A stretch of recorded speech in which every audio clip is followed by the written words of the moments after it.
It's a 5-star product. It came out, and I think the bike industry is almost sort of caught unawares as well. Yeah. Sorry, boss. The carbon XE race bike that Orange never made. We're never going to have to wash another item of clothing. Other people were on e-bikes. Still in turbo. Not a chance in hell of them keeping up.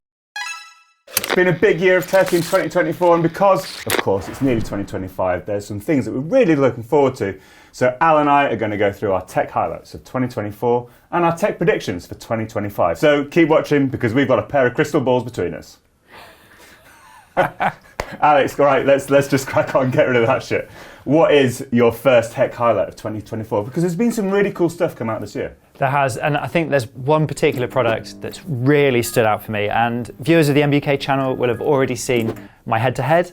It's the RockShox Lyrik. Okay. Now, I pitted this against the 36 beforehand, but this product is a standout product for me. It's a 5-star product. RockShox has really ticked all of the boxes with it. Really impressive.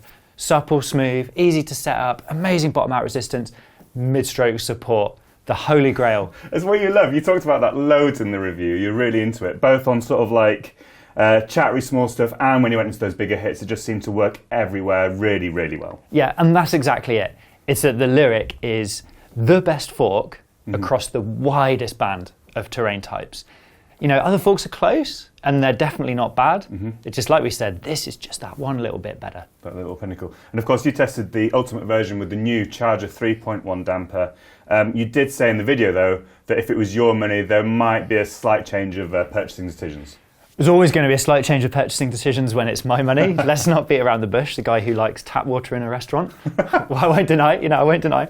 I think I personally go for the Lyrik Select, okay. Which is 2 down from the ultimate fork. More basic Charger RC damper, maybe not as technologically advanced, but feels good on the terrain. Right, well, that's enough about suspension. I could probably prattle on about that for years, let's be honest. Tom, I think you've ridden something actually just as special, but for maybe different reasons. Yeah. So I have ridden very briefly, but I thought it was like a tech highlight in terms of like the interest it's generated. DJI's new motor and battery system in their Amflow bike. So it's kind of cool. The drone people. Yeah, basically the drone tech people from China. Not a brand we expected to see a motor from this year, but it came out. And I think the bike industry is almost sort of caught unawares as well, because it's only available on their bike. And I mean, I don't know the actual story, but I think that was because basically they brought it to market quite quickly and no bike companies were really ready for it, so they couldn't build it into their bikes. So make your own. Make your own. And the reason why they did it, I think, is because the guy who runs DJI's into mountain biking and was like, none of these motors are good enough, I can do this better. Our friends over at Enduromag over in Germany, they went to see DJI's factory. I saw that on the internet recently, and that is insane. They've got an indoor bike park in the factory, to test and develop their motor. Those guys are cool. I'm not going to reel off numbers and stats particularly because I might get it wrong, but basically, insane levels of torque. Yeah, well, so, I mean, I've got a stat for you. Okay, go on. Watching you at Bike Park Wales on Friday, when we had our MBUK Rider of the Year post-ride party, or post-party ride, I'm not sure which way around it is. Ride. Tom was on the DJI, and you had to kiss goodbye to him on the climbs. Honestly. Sayonara. Like, it's got this boost mode. So it's got, like, Eco, Trail, and Turbo. There was a video that actually came out a few weeks ago with Rob and I riding 2 different e-bikes about the future of e-bikes. And I was riding it, and like Rob was like, "Oh my God, whoa," as I just disappeared. Sorry, boss. But that was me not in turbo mode. That was me in turbo, but not in boost. Yeah. You go into boost, and it's got this like, I think it's like 20 seconds or something of like just unbelievable power. So loads of that, plenty of like watts as well. Incredible user interface. Like, it just works. Like, you flash your phone it when you've got a register, and it's crazy. So basically, they've created the most technologically advanced motor and a lightweight battery, 800 watt-hour in a bike that looks normal. Yeah, it's really skinny tubing, isn't it? It's similar to the bike behind us, which we'll talk about in a moment. We will. So it just blew me away. Yeah. I'm not reviewing it. Rob's reviewing it. The review may well be on bikeradar.com already. And we might even have a video already on this bike, but we're videoing this at the back end of November. Shh. So that video might not be out. But if it isn't, it's coming soon. Insane. Really cool. Yeah, bonkers. Watching you go up the Beast of Burden climb, anyone familiar with Bike Park Wales in the UK will know at the very start there's quite a steep little ramp.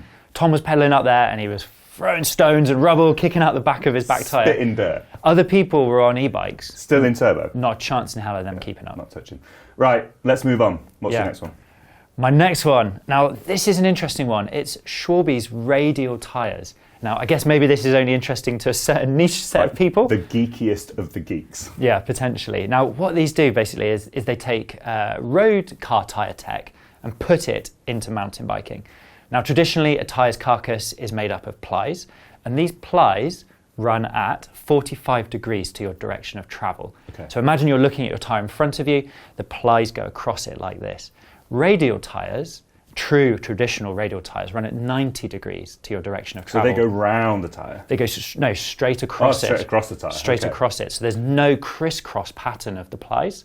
Now, Schwalbe's aren't technically true radials. Is this a little bit of marketeering? There might be some marketeering in there. Okay. But I think the proof is in the pudding out on the trails. So their plies, they're almost at 90 degrees, but not quite. Basically, these tyres, they feel very, very good out on the terrain. Okay. They feel soft, supple, damped, grippy. But what they're not doing is they're not burping, and they're not puncturing, and they're not ripping. For context, Alex is possibly the most destructive tyre person I have ever I've come across a lot of people who ride bikes to quite a high standard, and I've never known anyone get quite so many punctures and rips and tears, nor anyone who runs their tyres quite so hard. So guilty as charged. Yeah, definitely. Yeah, so like, traditional tyre, I don't know, Maxxis, double down, rear tyre, probably run that like between 27 and 30 psi. Okay. So similar pressures on the Schwalbe, you get so much extra grip. Okay. They're bonkers how much grip they've got. And basically why I think this is such an important product for 2024 is because it's like setting up a new kind of benchmark for other tyre brands to work towards. Okay, cool. Yeah, so I think for me, Schwalbe tyres, the radial tyres, if you've not tried one, get out there and get a set. I think you'll be pleasantly surprised. Wicked. Yeah. Right, the final of our 2024 tech highlights. It is this bike here. It's the Lauf Elja. It's the only bike I know of that has two bottom brackets, but I'll talk about that in a minute. Way. No. Clickbait alert. So it's a cross-country race bike, okay, from a brand that's traditionally made gravel products, although way back in the day they did make a mountain bike fork and a fat bike fork as well. I went on the launch for it, and none of us were expecting what we saw because it's a single pivot cross-country race bike. If you look at the cross-country market right now, you've got things like the Specialized Ebike, the Cervelo ZFS5, you've got the Santa Cruz Blur, you've basically, or the Yeti ASR. Great bikes, all kind of look the same. They're all a single pivot, flex pivot with a little driving thing for the shock. And that seems to be because that system of flex pivots and a linkage drive on the shock seems to be what works best for everyone. Yeah. This is a single pivot. This is basically the carbon XE race bike that Orange never made. But it's got some really interesting bits of stuff in there. So the pivot point on a single pivot is really important. It is. They've put it kind of high, kind of far forward. They say that because it gives a blend of anti-squat, which prevents the suspension from bobbing when you're pedaling, and anti-rise, so the prevention of the rear end sort of stiffening under braking, which are two foibles of the single pivot. Definitely, yeah. They say that their pivot sort of placement is there to sort of prevent all of that. So that's kind of interesting. The other sort of issue you get out of a lot of single pivots is that back end can sort of put a lot of forces through the shock. So, other ones have been known for not being the most friendly to the shocks. Not naming any names, however. The back end, right. So from the pivot up to the bridge by the rear wheel on the Lauf is super stiff. Like all those watts you're putting out. Holy moly. All those watts. The back end from there to the rear wheel is a normal stiffness, I guess. And the idea of that is to reduce any flex that gets from the rear wheel through to the main pivot. But the little things that drive the shock are these little winglets that do flex. So if there is any flex from like a hard sideways landing, it isn't translated to the rear shock. So it should add a bit of durability in there. And keeps it feeling smoother, I guess, as well. In theory, right? Yeah. Then the second bottom bracket. This is something I thought was quite cool. The main pivot is basically a SRAM dub bottom bracket. So easy to replace. Why does not everyone do that? Why does not everyone do that? Yeah. Big axle, easy to replace, ubiquitous around the world if you're out racing, and cheap. Yeah. I think it's just pretty smart. Yeah. Now, in terms of riding it, uphill, well, let's go downhill, okay? Single pivot, it doesn't feel that bad. It's 120mm at the back, so it doesn't feel that when you're sort of going over lumpy, chattery stuff when you're on the brakes, it doesn't feel that bad. And usually, if you've got a back end that feels good over the bumps, it's going to feel a bit wallowy on the climbs. Potentially, yeah. It's got a flight attendant. Well, why not just rely on the suspension manufacturers to make good suspension? So you don't even have to think about it particularly. So riding-wise, it's pretty good. Makes total sense. How much is it though? That fancy carbon frame can't be cheap. I don't have the prices in my brain, but compared to other top-end flight attendant, carbon wheeled, XXSL, SID Ultimate, blah blah blah blah blah, it's a good few $1,000s cheaper than the rest, because that's often like a $12,000 bike for that spec. This is coming in, I'm going to just put it out there, $8,000 there or thereabouts. Go and check it out. The other really interesting thing though, we've just talked tyres, 2.6-inch rubber, okay? And they were arguing... Plus tyres coming back. Hey, they say on their gravel bikes, they've always been the first to put wider tyres in their gravel race bikes, because they're like, run low pressures, run wider tyres, you go faster. Even if it doesn't feel it, you go faster. So that's a 2.6-inch tyre on their cross-country race bike. That's pretty unheard of, which means there's not many tyres. So what do? Pop along to Goodyear. Goodyear make them a tyre. Designed for that volcanic rock. Designed for all the volcanic rock. Is it heavy? No, it's actually lighter than, I measured it in my garage. Those Goodyear Peak tyres are lighter than a Maxxis Recon Race 2.4 wide trail. Right. There you go. And how many punctures have you got? None. There we go. Run them sub 20 psi. I'm running those at 15 and 17 psi on my cross-country race bike. I think it's just pretty cool. Yeah. So there we go. Yeah, nice. That's some pretty cool bits of tech from 2024. So let's move on to our crystal balls. What's going to happen in 2025? All four of them. You go first, Al. Okay, so for me, I think after having got very wet over the weekend, I think 2025 will be the year when waterproofs will be waterproof again. There's context to this, isn't there? Yeah. Talk us through it. So context around that is that there used to be loads of PFCs in waterproofs. Now, while PFCs were great at repelling water and keeping you dry, not so great for the environment, not so great for your skin either, contacting you. So what happened is that companies reformulated all of their waterproof coatings and their jackets in order to remove the PFCs from them. They were told to do so. They were told to do so. It was legislation. Yeah. So the upshot of this is that, yes, everything's environmentally more friendly. However, the DWR coatings don't last as long. And I'll be honest, waterproofs at the moment, they're a bit lackluster, aren't they? They're not great. You go out in them, you either sweat out, they stop beading up properly, and you just wear a soft shell. Yeah, or the seams leak, or it just wets through. It doesn't just wet out; they wet through. And I reckon technology's gonna get back up there. I mean, we've all seen the videos on YouTube of people putting this coating on a pair of shoes, dunking them in a bucket of mud, and the shoes come out spotlessly clean. That's what I reckon 2025 is going to be for mountain biking. We're never going to have to wash another item of clothing, and our skin is going to remain so beautifully dry on all rides. 3025. Maybe. Yeah, maybe. Maybe there's a real look into the future. Okay. But my hope is for that, because at the end of the day, if you spend so much money on an expensive waterproof and it doesn't perform as you expect it to, that's not great for consumers, and you're probably more likely to buy a new one and a different one. And what you're actually doing is increasing the number of products you're buying rather than making your current one last longer. Cool. Okay. So I think 2025, big year for waterproofs. Big year. My first one is, so over the past few years, we've seen a lot of changes in the world of geometry. I'd say over the past 10 years, geometry of mountain bikes has changed drastically. Yeah.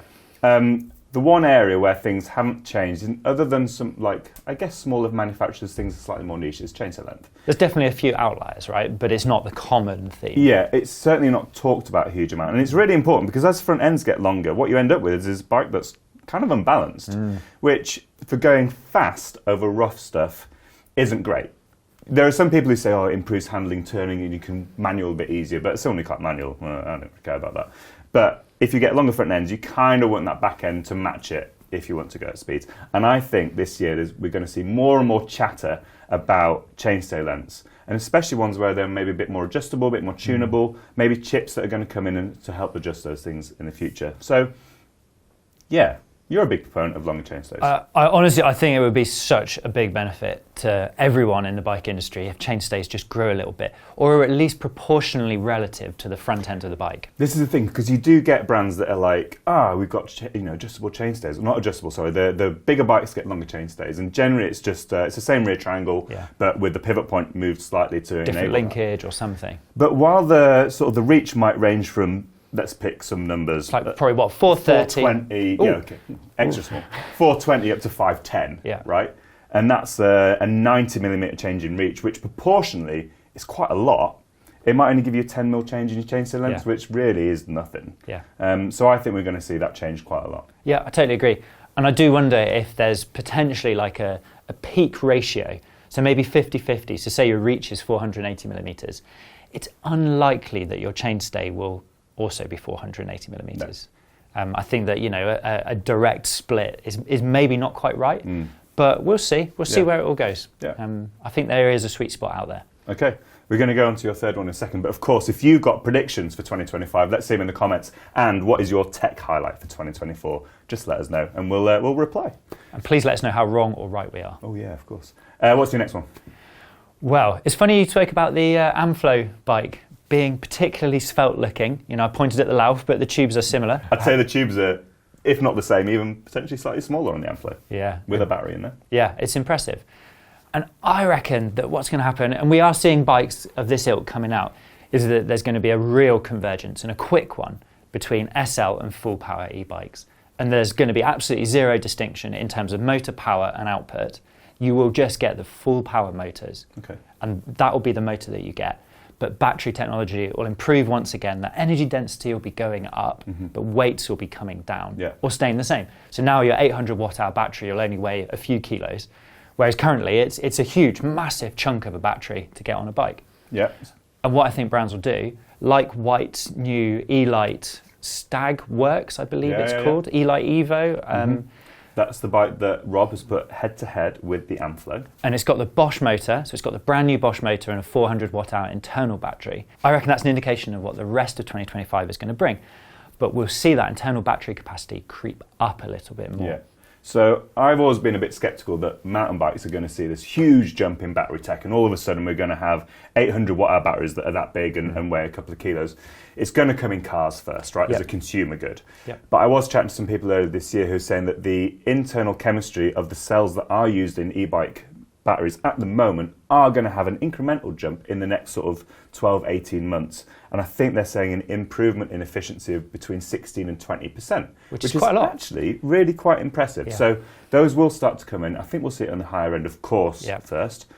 Do you think we're going to see any lower end e-bikes coming in and that sort of market growing? Because at the moment they're really expensive. They are, and I think this will be the classic trickle-down technology. All of your current e-bikes that cost 10 grand, that technology is going to remain, but people will just be charging less for it because that 10 grand price point will have this new, more energy density, more power, etc.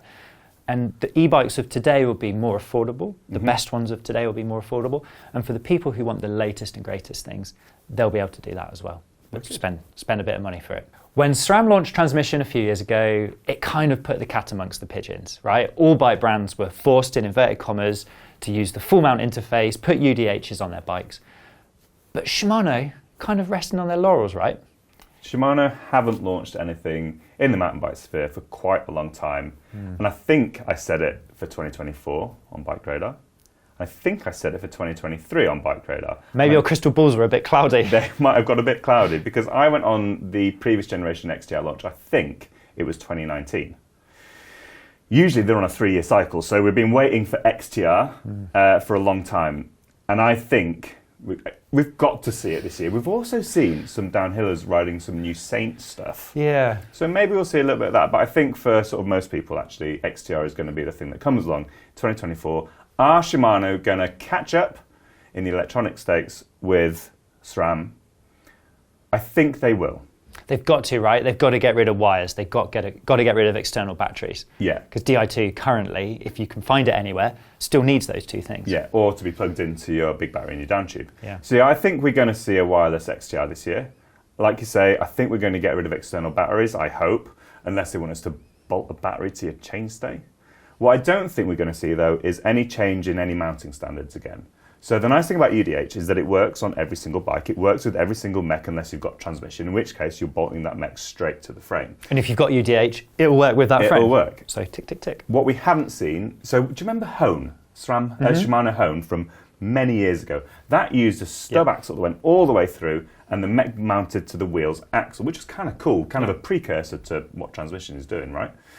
But we haven't seen anything come out of that. There's no bikes coming out with weird modular dropouts or anything like this. So I'm pretty sure Shimano XTR will mount to your normal derailleur hanger, and I don't think they're going to go full mount because they ain't going to do that.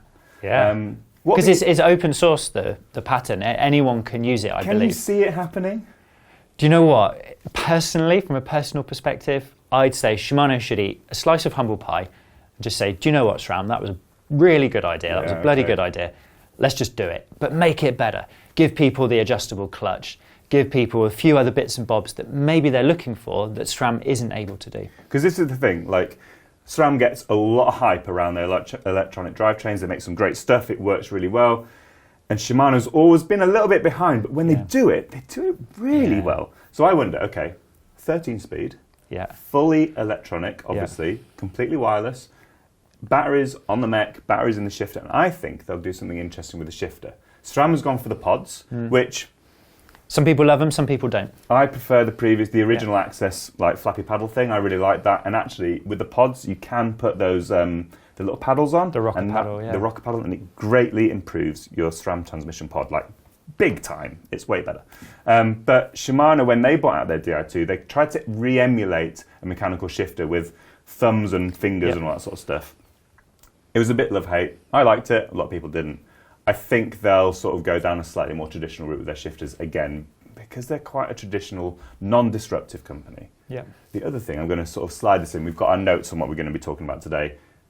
I think SRAM are going to bring mechanical transmission out. Right. There we go. That would be cool. See. We'll that would be out. cool. What's your final one? My final one, and this is kind of off the back of that great big suspension forks test that I did. I really hope that brands are going to offer more adjustable suspension with different tunes from the factory. So Öhlins has been great for this, but they don't shout about it. Formula's got their CTS cartridges that you slip and slide in and out of that damper depending on what you want. Depending on how you want your fork to feel.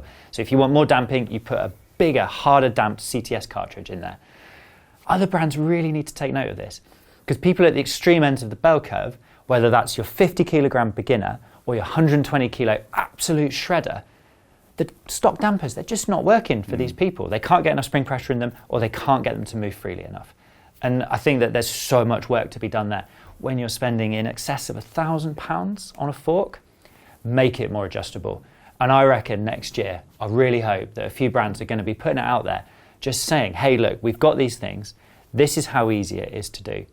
Please come and buy our product. And, you know, RockShox are doing it a little bit now with the 3.1. There are different tunes that you can get installed into it. But I think that, you know, it needs to be easier still. And I think that Formula CTS system, it's really like currently leading the way in user adjustability for something that previously maybe people wouldn't have wanted to touch. Those little chips are really cool that Formula have done. And like I get little bubbles of joy when things happen that I quite like. Little shake. You can get a Rat Boy signature tune for your Formula fork because, you know, there are multiple stock tunes, right? But Rat Boy did his own personal one because he sort of worked with Formula to get the tune that he wanted, and they've released it. You can go buy that. Yeah. Not that it'll work for either of us or maybe even your average rider, but it's still really cool. It's cool. We actually learnt about that because Rat Boy came into the MBUK podcast, and this is a plug. He came in for a really cool chat. You can find it on iTunes and Spotify, and that video is on the Old Bike Radar channel. But don't forget, on the MBUK channel, we've got loads of MBUK podcasts. We've got loads more coming. Brilliant one with Brendan Fairclough currently. Tracy Mosley, Hattie Harnden, Rob Warner, and more. So get tuned into those. But I think that's all of our tech highlights in 5. That's all of our tech predictions for 2025. All that remains to say is thanks for watching. Thanks, Al. Well, thank you, Tom. Absolute legend. We hope you enjoyed it, and don't forget to comment down below because we want to know what your 2024 highlights and 25 predictions really are. And if you want to watch that Brendan Fairclough interview, click here.